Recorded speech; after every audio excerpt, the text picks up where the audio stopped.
তাআলা শিক্ষা দিয়েছেন, আমি আমার উম্মতকে শিক্ষা দিছি। এই জন্য আল্লাহ নবী এক হাদিসে বলেছেন, বুইস্তু মুআল্লিমা, আমি এই পৃথিবীর মানুষের শিক্ষক হিসেবে দুনিয়াতে প্রেরিত হয়েছি। কোন সুবহানাল্লাহ। আল্লাহ আমার নবীর শিক্ষককে, আল্লাহ আমাদের শিক্ষককে আল্লাহর নবী, দুজাহানের বাদশা সরওয়ার দু আলম জনাবে মুহাম্মদুর রাসূলুল্লাহ সাল্লাল্লাহু আলাইহি ওয়াসাল্লাম। মুহতারাম হাজিরিন, এই জন্য ইমানের পরে হলো ইলম, তারপরে হলো আমল। ইমানের পরেই আমাদের কি করতে হবে? ইলম শিখতে হবে। বাবাজিরা, ভাইরা, আমাদের ইলম না থাকার কারণে ওই যে মসজিদের বাহিরটা করতেছে জ্ঞান নাই। ইলম শব্দটা হলো আরবি, এর বাংলা কি? আর বাংলা হইল জ্ঞান। বাংলা কি? জ্ঞান। আল্লাহ পাক রব্বুল আলামিন বলেন, মা আতাকুমুর রাসূলু ফাখুযুহু ওয়া মা নাহাকুম আনহু ফান্তাহু। রাসূলুল্লাহ সাল্লাল্লাহু আলাইহি ওয়াসাল্লাম, আমার দুস্থ হাবিব, যা কিছু তোমাদেরকে দেয়, যা তোমাদেরকে প্রদান করে, তা তোমরা গ্রহণ করো। লও আখাযা ইয়াখুয মানে লওয়া, গ্রহণ করে নেও। ওয়া মা নাহাকুম আনহু ফান্তাহু, রাসূল যা নিষেধ করে তার থেকে তোমরা বিরত থাকো। রাসূল যা নিষেধ করে তা তোমরা ছেড়ে দিবা, তার থেকে বিরত থাকবা। রাসূল যা আদেশ করেন তা তোমরা মেনে নিবা। উম্মতের আমল হইল দুইটা। কয়টা? বলুন কয়টা? মন কি আপনাদের মসজিদের বাহিরে না ভিতরে? বলেন, মন কি বাহিরে না ভিতরে? তাহলে খেয়াল করতে হবে। আমল দুইটা। একটা হলো রাসূলের দেওয়া নীতি আদর্শকে গ্রহণ করা, আর রাসূল যা নিষেধ করছে তা ছেড়ে দেওয়া। একটা হলো মানা, আর একটা হলো ছেড়ে দেওয়া। গ্রহণ করতে হবে আর বর্জন করতে হবে। এই দুইটা আমলের মাধ্যমে যদি গেলে মুমিন জীবন গঠন করতে থাকে, তাহলে তার জীবনটা রাসূলের আদর্শে আদর্শবান হয়ে যাবে। লাকাদ কানা লাকুম ফি রাসূলিল্লাহি উসওয়াতুন হাসানা, তার জীবনটা উসওয়ায়ে হাসানা হয়ে যাবে। কোন সুবহানাল্লাহ। কিন্তু আফসোস, পরিতাপ, আমরা সেই রাসূলের দেওয়া আদর্শ থেকে অনেক দূরে সরে চলেছি। রাসূলের আদর্শ, রাসূলের শিক্ষা, রাসূলের নীতি, রাসূলের আমল, রাসূলের সুন্নতি তরিকাগুলা আমরা বর্জন করে চলেছি, যার কারণে আজকে আমাদের এই অবস্থা হচ্ছে। মুহতারাম হাজিরিন, ওই যে আমার আগে মৌলানা মুফাজ্জল হুসাইন হাফিজাহুল্লাহ, উনি যে অত্যন্ত দামি মুখতাসার আলোচনা করেছেন, সংক্ষেপে আলোচনা করেছেন। উনি 2-3 ঘন্টা ওয়াজ করলেও 2-3 ঘন্টা করে ওয়াজ করেন, কিন্তু আজ ওয়াজ করছেন মাত্র আধা ঘন্টা, 1.5 ঘন্টা। অল্পর মধ্যে অনেক আলোচনা করেছেন, দামি মূল্যবান আলোচনা করেছেন। কিন্তু আমরা ওনার আলোচনায় সুর না থাকলেও, ওনার আলোচনায় কণ্ঠ বিজড়িত কণ্ঠে না বললেও, ওনারা আলোচনা অত্যন্ত দামি আলোচনা হয়েছে।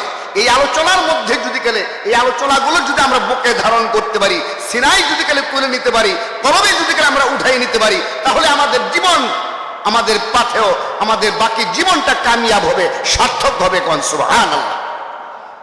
মুহতারাম হাজিরিন, সারা রাত যদি গেলে ওয়াজ শুনি, ওই যে উনি বলেছেন, সারা রাত নামাজ, রোজা, হজ, যাকাত, ইবাদত বন্দেগীর অনেক ওয়াজ শুনলাম, কিন্তু সকালেই সব শেষ হয়ে গেল। ফজরের জামাতেই বোঝা গেল মুসল্লি কেমন। আমি নামাজের ওয়াজ সারা রাত শুনলাম, মুসল্লি কেমন ফজরেই বোঝা যায়। কাজী মুহতারাম হাজিরিন, এই জন্যই আমল করতে হবে। এই জন্য আল্লাহ বলেছেন, কি বলেছেন?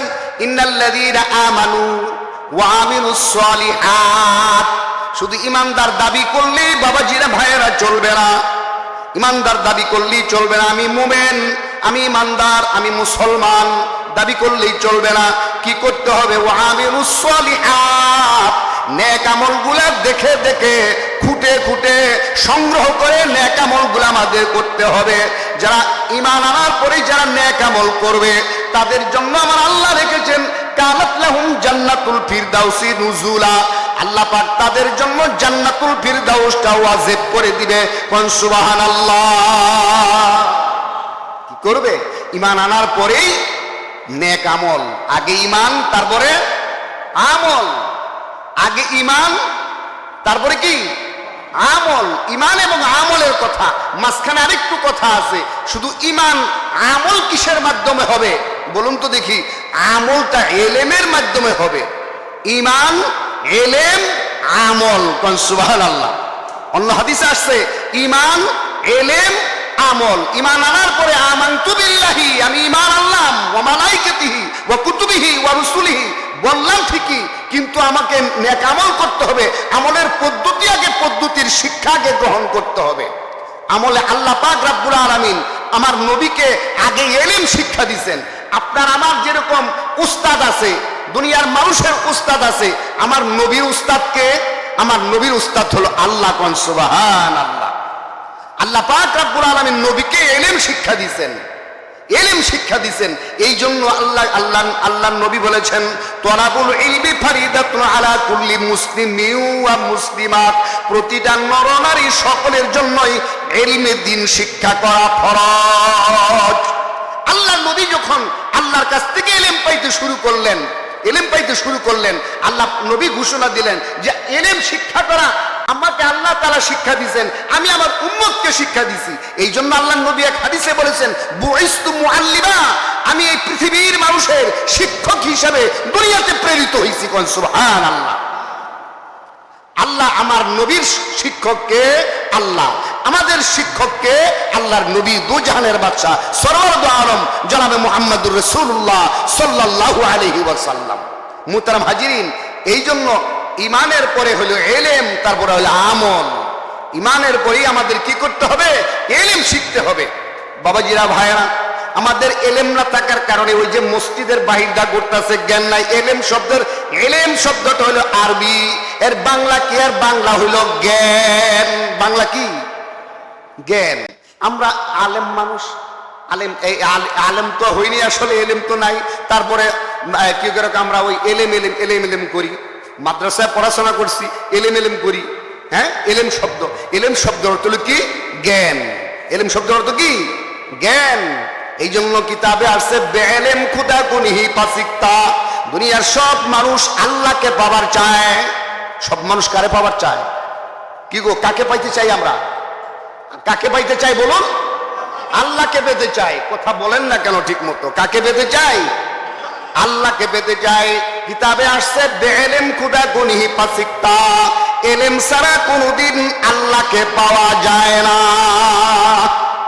এলেম ছাড়া আল্লাহকে পাওয়া যায় না। এই জন্য কি করতে হবে? এই জন্য এলেম শিখনা হর শখস পর ফরজ। এলেম শিখা হইল সকলের জন্যই ফরজ। আল্লাহকে চেনার জন্য, আল্লাহকে বোঝার জন্য, আল্লাহকে চেনার এবং আল্লাহকে বোঝার জন্য, আমার নবীকে চেনার জন্য এলেমের দরকার আছে। আল্লাহ এবং আল্লাহ রাসূলকে চেনা, জানার, বোঝার জন্য এলেমের দরকার আছে। অন্তত এতটুকু, যতটুকু এলেম না শিখলে আল্লাহকে চেনা যায় না, রাসূলকে চেনা যায় না, বোঝা যায় না, এতটুকু এলেম শিক্ষা করা সকলের জন্যই ফরজ। কোন সুবহানাল্লাহ। আজকে আমরা এলেম থেকে বঞ্চিত, কিন্তু এলেম থেকে বঞ্চিত, এলেম আমরা শিখে নাই, কিন্তু যাদেরকে আল্লাহ তাআলা এলেম দিয়েছেন তাদের ধারে কাছেও যাই না। যেমন অনেক মানুষ চলে গেছে, আজকে প্রধান মেহমানের আলোচনা না শুনি নাই। আরে বাবা, তুমি যে বাড়ি যাবার পর বাড়ি কেউ তোর সরাই নিয়ে যাইতেছে গা, যে বাড়ি হারিয়ে যাইতেছে, আমার বাড়ির যাওয়ার লাগবো গা। রাত্রি কত হইছে, অনেক মানুষ চলে গেছে। যত মানুষ এখানে আসছে আর গেছে, সব মানুষ যদি গেলে বসতো, তাহলে কি মসজিদ কানায় কানায় পড়ে যে পুরা হয়ে যেত না? কি বলেন, ঠিক কিনা? কানায় কানায় মসজিদে লোক ধরতো না, এই পরিমাণ লোক আসছিল। আসলে কি এলেম নিজেও শিখে নাই, আলেমের কাছেও যেতে চায় না। সাধারণ মানুষের কাছে এলেম নাই। এলেম কাদের কাছে? এলেম হইল উলামায়ে হক্কানির সিনার ভিতরে। সুবহানাল্লাহ। এই জন্য আমার নবীকে আল্লাহ এলেম দিছেন, আল্লাহ এলেম দিছেন। আমার নবী উলামায়ে কেরামের কাছে এলেম রাখা গেছেন। কোন সুবহানাল্লাহ। এই জন্য আল্লাহ নবী বলেছেন, আল উলামা ওয়ারাসাতুল আম্বিয়া, হক্কানি উলামায়ে কেরাম হচ্ছে ওই মদিনার কামলেওয়ালা নবীর ওয়ারিস। কোন সুবহানাল্লাহ। সুবহানাল্লাহ বলবেন। হক্কানি উলামায়ে কেরাম হচ্ছে নবীগণের ওয়ারিস। নবীগণের ওয়ারিস। আপনার সন্তান যেমন সম্পদের ওয়ারিস হয়, উলামায়ে কেরাম হচ্ছে নবীর ওয়ারিস। নবীর এলেম, এলেমের ওয়ারিশ হইছে। কোন সুবহানাল্লাহ। আল্লাহ নবী বলেছেন তারাকতু ফিকুম আমরাইন লান তাদিল্লু মা তামাসসাকতুম বিহিমা কিতাবাল্লাহ ওয়া সুন্নাত রাসূলিহি। দুটা জিনিস আমি রেখে গেলাম, এটা যারা মজবুত করে ধরবে তারা কি হবে?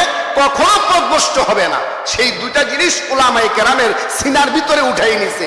হাফেজে কোরআনরা আলহামদু সূরা থেকে সূরা নাস পর্যন্ত, আলিফ লাম মিম যালিকাল কিতাবু লা রাইবা ফি হুদাল লিল মুত্তাকিন আল্লাযীনা ইউমিনুনা বিল গায়ব।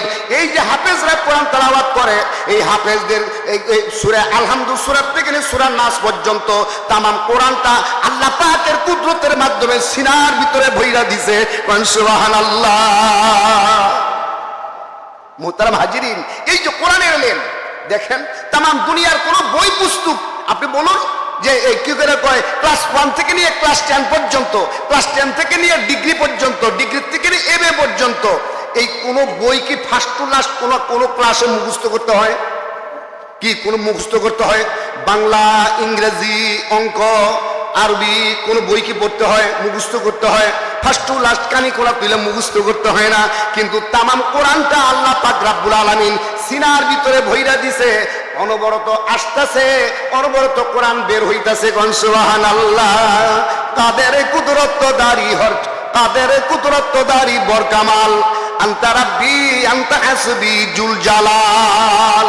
আমার জুল জালাল মাওলার কুদরতের খেলা সিনার ভিতরে কোরআন ভইরা দিছে। হাফেজে কোরআনদের জবান থেকে অনবরত কোরআন, আয়াতে কারিমা কোরআন, আল কোরআনু নূরুন, কোরআন হচ্ছে আলো, এই আলোর কথাগুলা বের হয়ে আসতেছে। কোন সুবহানাল্লাহ। এই যে এলেম, এই এলেম নিজেরাও শিখবে না, আর আলেমদের কাছে হাফেজদের কাছে যাবে না, এদের কথাগুলা মন দিয়া শুনবে না। এই হলো আমাদের অবস্থা। তা না হলে মসজিদ ভরে যাওয়ার কথা, মসজিদ কানায় কানায় পরিপূর্ণ হয়ে যাওয়ার কথা। যে আমাদের আজকের প্রধান মেহমান, উনি বাংলাদেশের আকাশের নিচে বড় কয়েকজন আলেমের মধ্যে একজন। কয় সুবহানাল্লাহ। এমন একটা আলেম আমাদের কাছে আজকে হাজির হয়ে গেছে।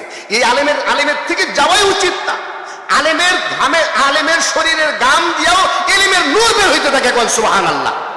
মুহতারাম হাজিরিন, কি বলবো আর কথা। এই সকল আলেমদের জন্য ওই সমুদ্রের মাছ পর্যন্ত আল্লাহর কাছে নেক হায়াত কামনা করতে থাকে, নাজাত কামনা করতে থাকে। কোন সুবহানাল্লাহ। এত বড় আলেম যেখানে এসেছেন, আমাদের যাওয়ার কোনো এখতিয়ার নাই। বাড়ির জন্য পাগল মানুষ, বাড়ির জন্য পাগল মানুষ, বউর জন্য পাগল মানুষ, সন্তানের জন্য পাগল মানুষ, টাকার জন্য পাগল, কিন্তু মানুষ আল্লাহর জন্য পাগল হয় নাই। যতক্ষণ পর্যন্ত তুমি আল্লাহর জন্য পাগল না হবা, সে পর্যন্ত তুমি আল্লাহওয়ালা হতে পারবা না।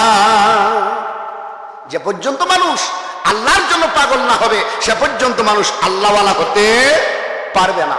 আল্লাহওয়ালা হইতে এই জন্য আল্লাহ কোরআনে কারিমে বলেছেন কুনু রাব্বানিনা। আল্লাহ অন্যত্র কোরআনে কারিমে বলেছেন ওয়া কুনু রাব্বানিনা।